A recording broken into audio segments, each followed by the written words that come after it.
With Christians in culture. We've talked the last three sessions about how our culture views the Bible and maybe some adjustments that we ought to make about how we think our culture views the Bible, that there's possibly or more than likely some more receptivity than we think maybe there is. We just need to show people what's there, what's the good things about the Bible, that it's not a book of don'ts. There's a great deal of information, great deal of help in the Bible in everyday life. But we also talked about how we have to know our Bibles. If we're going to be people who say we live by the Bible, we need to know it, and then we need to live it. Because one thing about our culture, they will pounce on a hypocrite.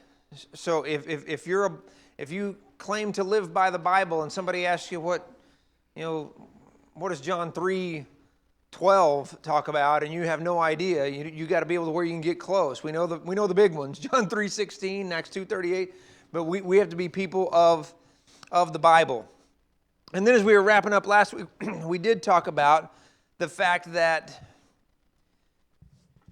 we have to get people where they're interested in the Bible and approach them on those interests, but then we also have to get right down to the fact that there are some truths that people need to learn about what God expects from them, and that there is specific truth in the Bible that is true no matter what culture thinks. If culture says, well, that's the Bible's opinion, well, the Bible is the only opinion that matters because it's God's Word. And that's kind of where we wrapped up last week.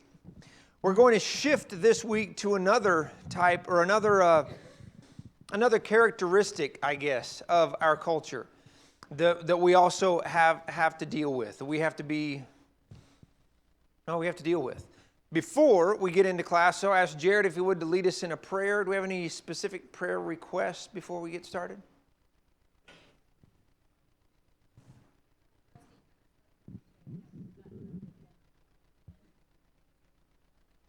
Rusty Swift, you remember the Swifts that worshiped here just in the last 3 years? Son Rusty, had a heart procedure today, and not sure results yet, but keep his recovery in your prayers. Do you have something, or are you just waving? Yeah.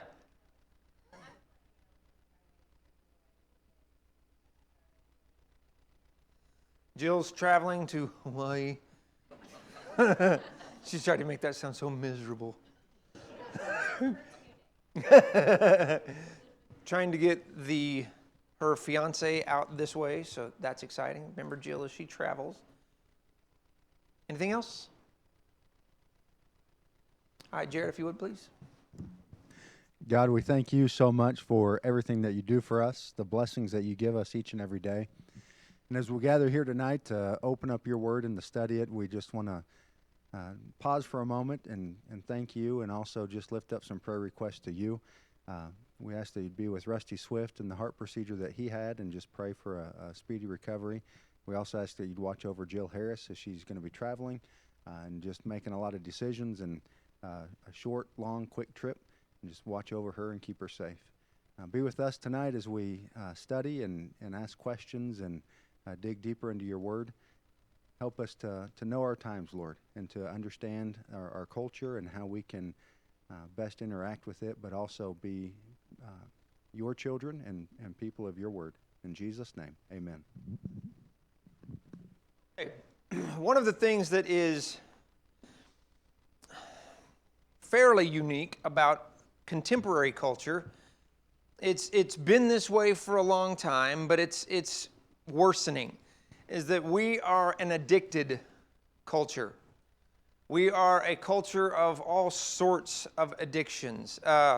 There's drug addictions. We hear a lot about the opioid crisis, alcohol addictions. There are, a variety of different drugs, that we hear about a lot.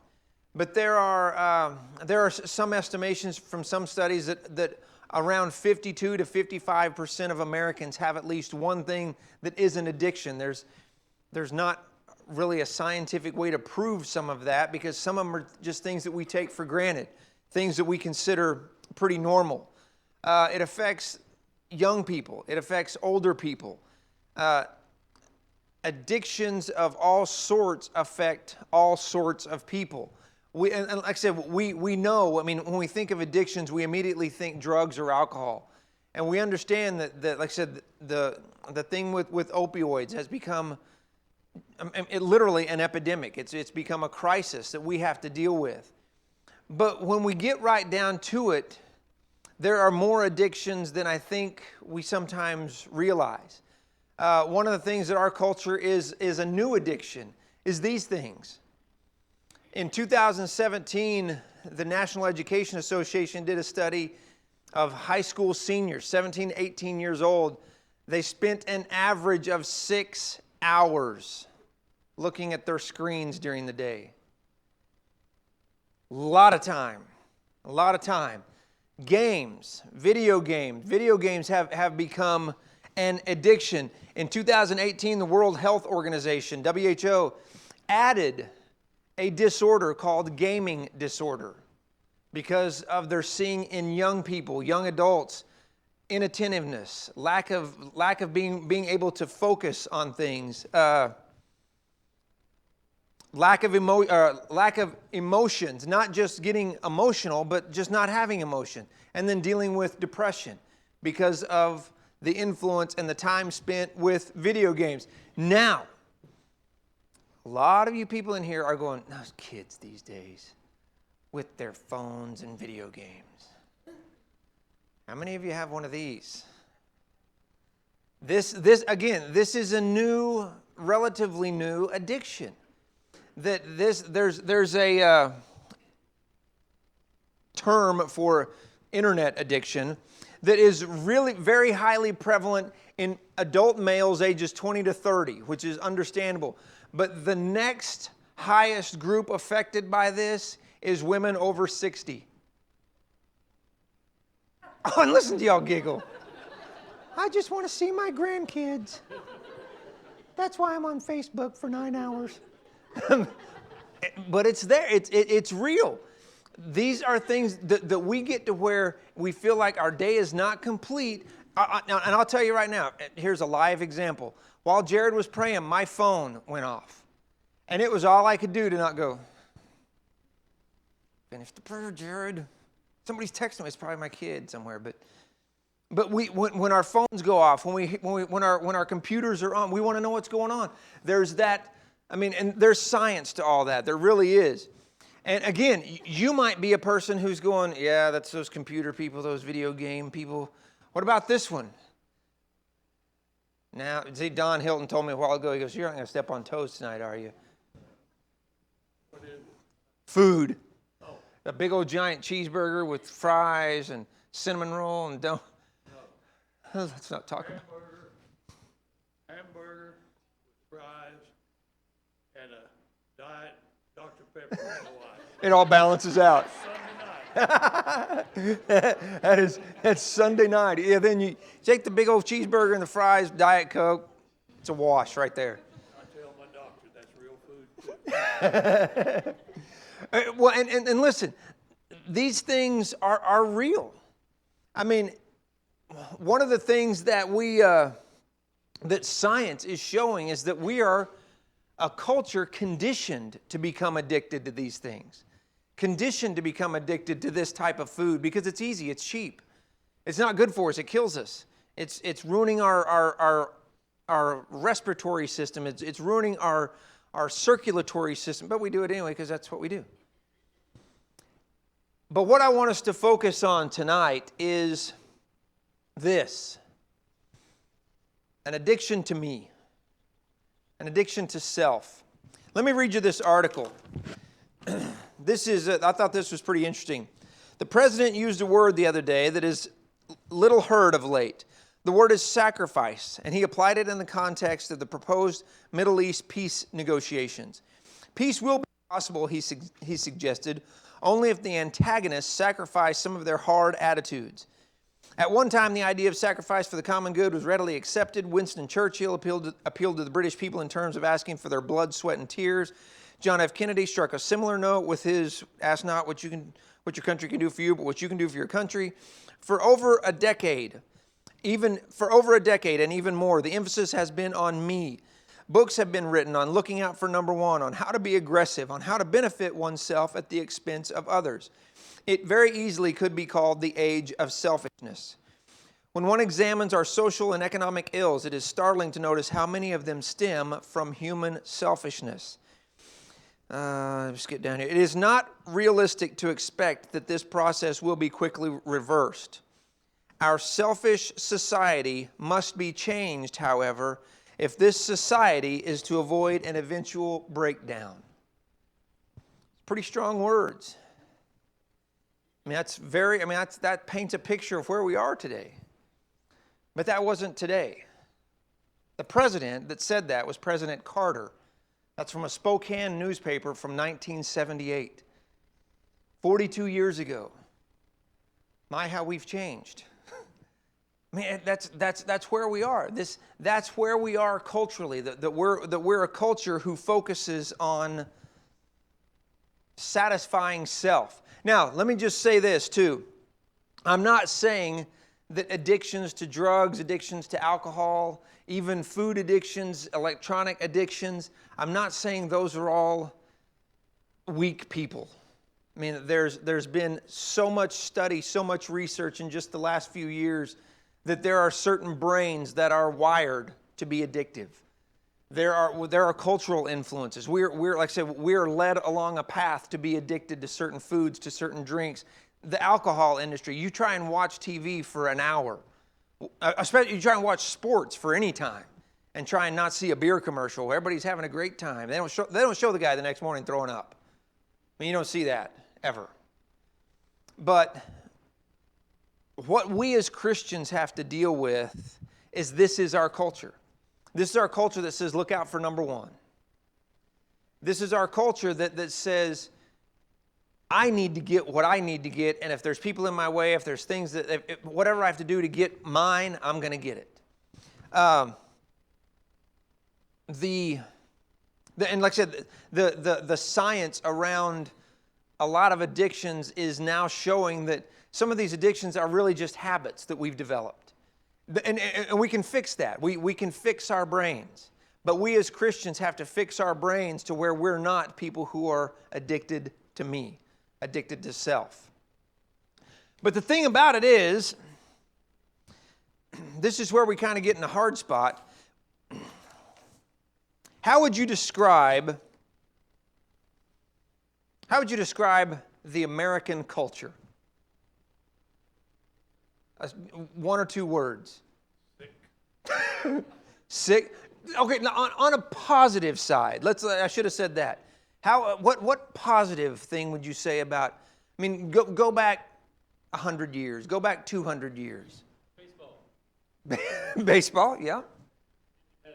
Independent. That's the word I was hoping for. Why is that who we are? Why is that so woven into the fabric of our culture? We declared it. We said this is who we're going to be. This is who we are, that we have certain what? Unalienable rights. Is it unalienable or inalienable? It's un. I'll show you. It's right there, unalienable rights. And you hear it both ways. I've always wondered that. I actually did this earlier. I looked to see. I was going to circle it even. It's a quillo, or whatever you'd call that. But we have these rights, and I get it. We do. I mean, those are things that are important to us. But I want to propose, and I don't think you would argue with me. I want to propose that our culture misuses and misapplies those ideas. That those certain unalienable rights that we have means that I have those even if it's at your expense. We forget that you have them too. I have them, but so do you.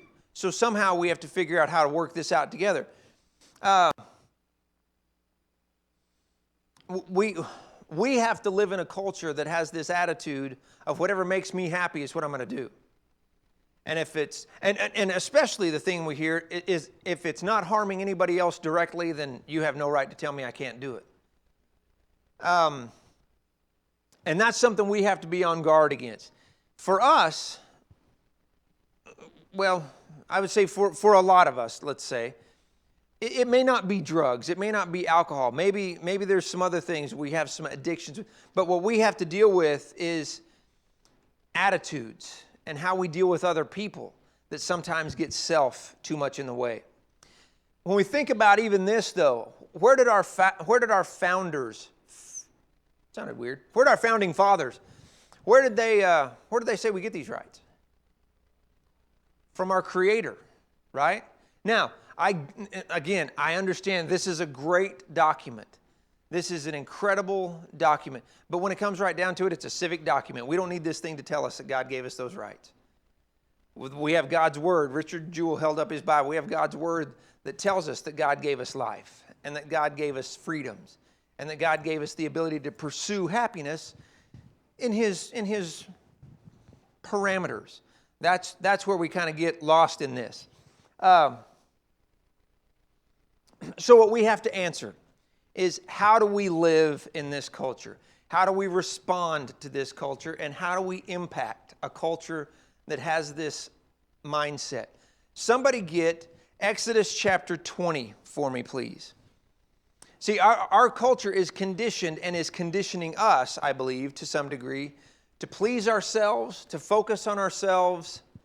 So we have to deal with two things in this idea. Number one is, who's really in charge, regardless of what culture says. And number two, again, the question is, what do we do about it? Exodus chapter 20. If someone would, please read verses 2 and 3. This is very familiar, but let's just go ahead and read verses 2 and 3 of Exodus chapter 20. Someone out loud, please. I am the Lord your God, who brought you out of the land of Egypt, out of the house of bondage. You shall have no other gods before me. Okay, this is God telling Moses, telling the people, telling the nation of Israel, this covenant people that is about to, they're God's people. He says, I'm the one that got you out of that mess. And here's the rule. Nothing gets in front of me. Nothing rises above your relationship with me. In Romans chapter 9, and like I said, we're familiar with the first couple of the 10 Commandments, that there's no other God besides God. Don't make something to be your God. Romans chapter 9, verses 20 and 21 says, but who are you, a mere man, to talk back to God? Will what is formed say to the one who formed it, why'd you make me like this? Or has the potter no right over the clay to make from the same lump one piece of pottery for honor and another for dishonor? There's more in that context there, but a principle we can take from that is God's in charge. It is, from Exodus, and actually before that, from the garden, from God's first encounter with humanity, God says, I'm the one that's going to make the rules here. That doesn't mean I'm a tyrant. That doesn't mean that God is spiteful and mean. He says, this is my place. I created all this. I'm going to make the rules. You live by them and everything will be great. I mean, like I said, we see that in the garden. That's what he told them. They chose not to. So the Bible clearly states who should be in charge, no matter what our culture tells us, no matter what our culture tries to assume. God has provided many freedoms for us, but He's still the ultimate authority. Look at Jeremiah chapter 10. Jeremiah 10, this is another passage that's pretty familiar for the most part. What is happening here? Jeremiah chapter 10, verse 23 says, I know, Lord, that a person's way of life is not his own. No one who walks determines his own steps. What does that mean? You can't do it alone. You're not in charge. That God has a plan. Yes, sir. I can't change who I am. God, this is what I am. Time and chance happen to all. Time and chance happen to everybody. There are some things we just can't control. Okay, think of all those answers. Is that our culture's mindset? I think our culture would say, if we can figure out how to control earthquakes and wind, we'll do it. Because we want to be in charge. I want to be the one who says, I can change who I am physically. I can look at who I am physically and go, that's not who I choose to be. This is who I was created to be, but I'm going to decide I'm this. No matter what God says. Which is, I mean, we see that everywhere. And God says, listen, I'm the authority. You need to understand that I'm the authority. We all have wants that we have to control. I mean, you go back to those food pictures. We have this thing. Caitlin works at World Market. She bought this thing at Christmas, this little tub of these chocolate-covered toffees. I'd never seen them before, and I never want to see them again. And the rate I'm going, they're going to disappear fast. I'm trying to lose some weight, and those things are in the pantry going, and there's just one that takes about 5 seconds. We have to control those things. I want a new Ford Ranger. To get one, I'd have to steal one. So I'm not going to have one. Raise your hand.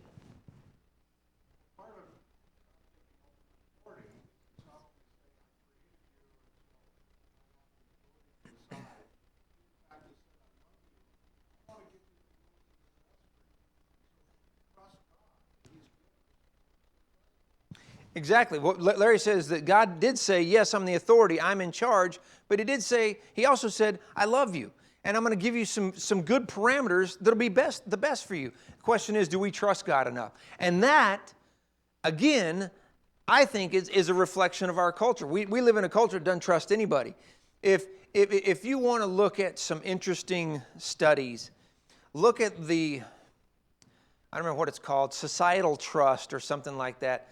From about 1958, post-Korea, up through about 1980, it just went from, with Korea, Vietnam, or I guess Korea, Kennedy assassination, Vietnam, et cetera, et cetera. Our society's trust in each other, in authority, just went in the toilet. So that's part of it. We look at God as an authority, and culturally we say, well, that's just somebody else telling us what we can and can't do.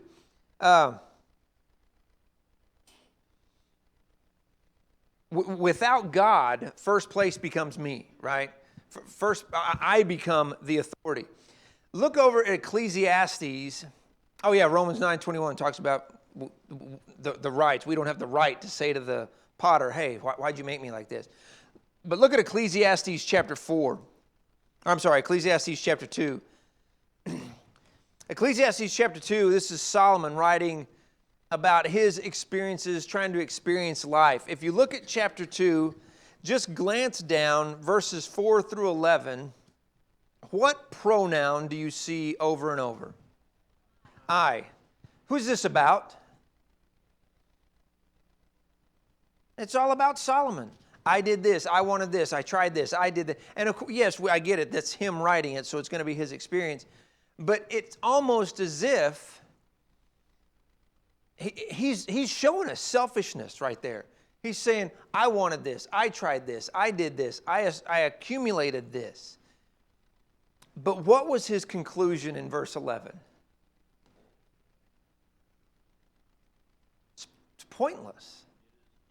It's empty. It's vain. It's vanity. It's worthless. Now, Solomon, a great deal of his pursuit was wealth. It was, the wine, women, and song type thing. Self-centeredness for us, for our culture, and for us specifically as Christians, I would say, isn't always about money. I mean, it isn't always that we want to pursue the things Solomon pursued. I mean, not many of us are trying to be, empire giants of an industry or trying to take over. We're not challenging Steve Jobs or any of those people's wealth or whatever. But it's other things. It's do I look at God as the authority for how I deal with my family? Or do I look at me as the authority? Do I look at God as the authority how I deal with my wife? Or am I the authority? Trying to be happy, when you talk about the pursuit of happiness, what Solomon did in essence, no, maybe I shouldn't say that. The pursuit of happiness isn't wrong. What Solomon did was probably pretty wrong, the stuff he did. But it isn't wrong for us to try and be happy. We just have to realize who the authority is. And when we deal with a culture that doesn't see that, we have to be real cautious. When it's all about me, when it's all about self, our faith can suffer. How does our faith suffer when we become self-focused? You depend on yourself. You don't depend on anybody else. When you say nobody else, who do you mean? Nobody else. Yeah, it becomes, I can do this for me. When he said that, the first thing I thought is what he's saying is that we're not depending on God, right?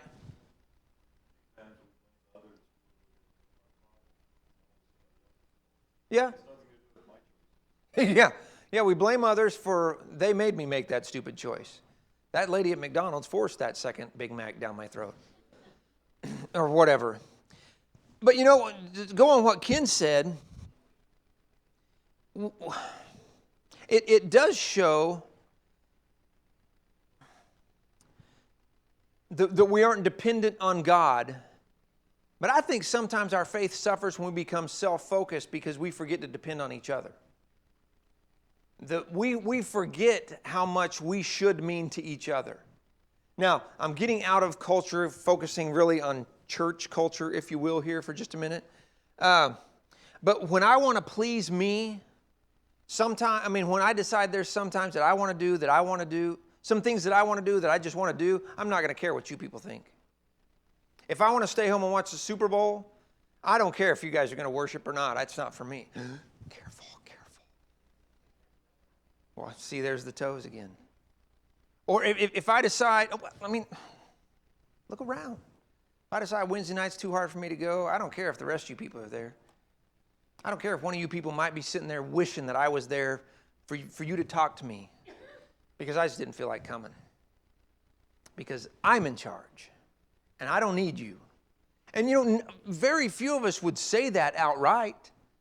But when you make those choices, because I want this, I want to stay home, I want to do something else, I just don't want to mess with I don't want to go to class, I don't want to go to Wednesday night, Sunday night.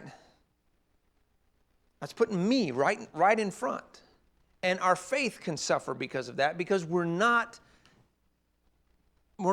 reinforcing those connections, yes, with God, but with this family that is supposed to be the family that gets us through this. That's supposed to get us through everything.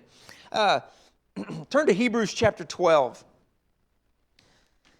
It's funny, when I say turn to Hebrews chapter, no, never mind. That's Hebrews 11.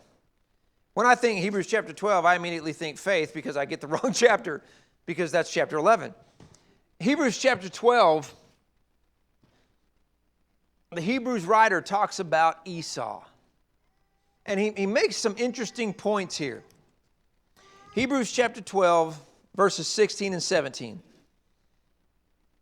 And here I am in chapter 11. As I say that. And make sure, verse 16, and make sure there isn't any, what do your versions say? Immoral, godless, what else?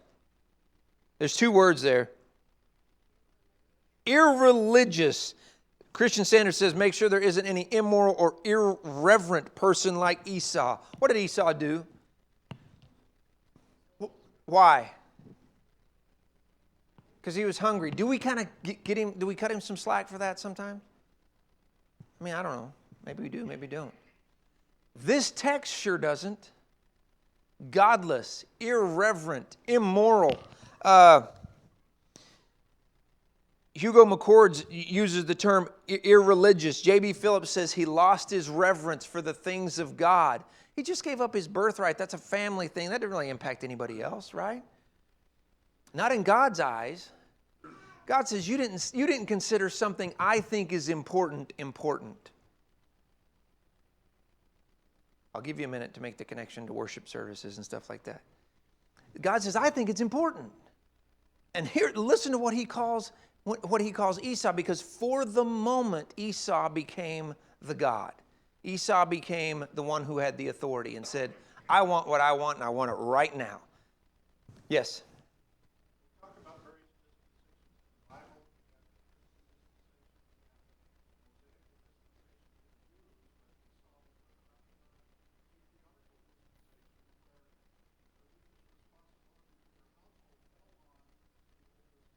Yeah.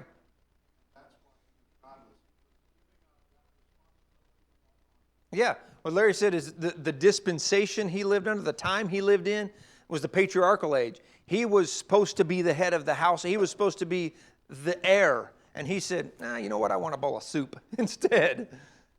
And that's like what Larry said. That's why he's called godless. That's why he's called irreverent. That's why that translators use terms like he lost his reverence for the things of God. Living, yes, sir.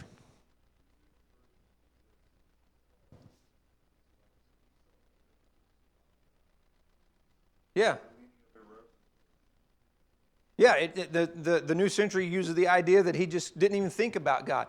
But then what's weird, or what's interesting, that's not the right word to use, verse 17, it says that he knew later he wanted it back. He knew he made a mistake, and it was too late. That's scary in and of itself. Because see, what that tells us, even if it's for the moment sometimes, when we choose to please self, we're gambling. We're risking that we may find ourselves in a situation where we're pleasing self, and then next time it gets a little easier, and next time, and then it gets too late. That's what happened with Esau, and his was a one-time deal.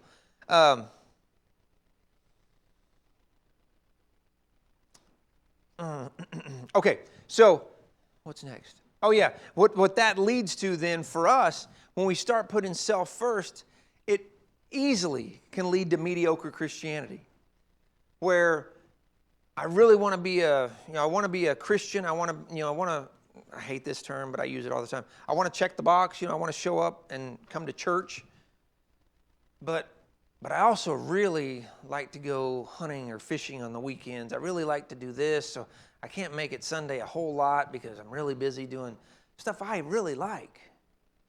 And it leads to kind of wishy-washy faith. And it's easy to say, well, it doesn't me. I mean, I get out in nature. I go out and do whatever my thing is, or I go out and whatever my hobby is that takes me away from our assemblies, and that's where I find God. But you don't find me because I'm sitting right over there usually. And you don't find, Jeremy and Beth because they're usually sitting right in there. So when we separate ourselves and say, well, this is where I am okay, that's great. But what about the rest of us? What are you saying to the rest of us? That's one of the challenges for us as Christians, putting I first. So what do we do about culture? Jesus says in Matthew 16, whoever wants to be my disciple must take up their cross and deny themselves and follow me. Now, we think of this, and we rightly should, in the context of I'm denying myself and I'm giving my life over to Jesus. But we also have to think about this in terms of attitudes, in terms of day-to-day. Sometimes we have to deny ourselves in the moment with people.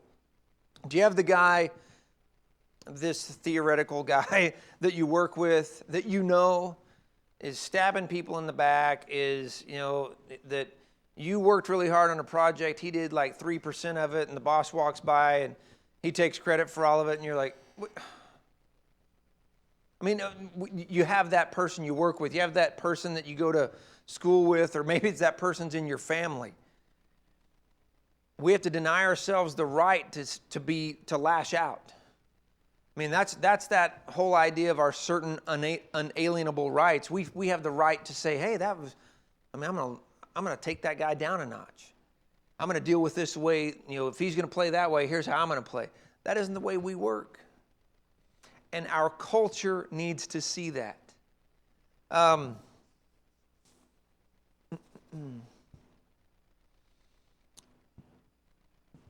We're called, obviously, I mean, we know that we're called to put God number one, not squeeze him in somewhere. And what is the most challenging thing I believe for us, for contemporary Christians today, is to remember that on a Thursday afternoon at work, or on a Friday night after work when everybody goes out to dinner or whatever, that God is first all the time. We have to deny some wants. Some of those wants just may be, it may be just trying to put that guy in his place. It may be looking at how people treat each other around you, say they treat people that way. Why can't I do that? And then I'll be more successful. Then I'll move up the corporate ladder or whatever. That isn't how we work.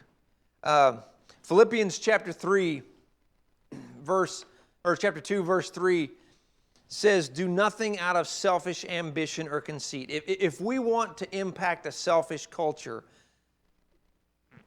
we could adopt this, and we would change the way people look at Christians. And Paul says this, and this is a lofty goal. Do nothing out of selfish ambition or conceit, but instead look at others more importantly than yourselves. If we all did that, there would be people going, what is it that you believe? If that jerk guy at work, you treated him like this, you found some way to reach out to him and serve him, eventually that person would go, what is it with you? You say, well, this is who I am. But Paul doesn't leave it like that. He doesn't say, do nothing out of selfish ambition or conceit. Put the other person first. He gives an example, and he gives the greatest example he could possibly give. Who? Jesus. What just happened? I just broke the thing. He says, consider Jesus.